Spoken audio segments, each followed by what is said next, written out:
ஆண்மைத்தன்மை அதிகரிக்கிறதுக்கும், ரொம்ப நாளா குழந்தை இல்லை அப்படின்றவங்களுக்கும், அதுக்கப்புறம் பாத்தீங்கன்னா ஆண்கள்ல வந்து பாத்தீங்கன்னா உங்களுக்கு விந்தணுகளுடைய எண்ணிக்கை குறைவா இருக்கிறவங்க எடுத்துக்கிறணும். அதே மாதிரி விந்தணுகளுடைய முட்லிட்டின்னு சொல்லுவாங்க, அந்த விந்தணு நீந்தும் தன்மை குறைவா இருந்தாலோ அல்லது விந்தணுகளுடைய எண்ணிக்கை குறைவா இருந்தாலோ குழந்தை பெறது தள்ளி போயிட்டே இருக்கும். அப்ப ஆண்கள் கண்டிப்பா வாரத்துல ஒரு 2 நாட்கள் வந்து இந்த முருங்கைப்பூ முருங்கை இலை சூப் எடுத்துக்கிறணும். பூவையும் வச்சு சூப்பு போடணும். இதான் முருங்கைப்பூ. அடுத்து வந்து தேவையான பொருள் என்ன அப்படின்னா, தேவையான அளவு பூண்டு, சீரகம், மிளகு இதையும் சேர்த்து நல்லா இடிச்சுக்குங்க. ஒரு சம்பு தண்ணி ஊற்றிக்குங்க.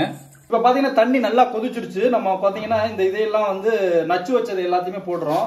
ஆனால் வந்து இந்த மருத்துவத்துக்காக குடிக்கிறீங்களா ஆண்கள், குழந்தை இல்லாத ஆண்கள், அவங்க உப்பு போடாமல் குடிங்க. ஏன்னா உப்பு போட்டிங்கன்னா அதோடைய மருத்துவ குணம் எல்லாம் போயிடும்.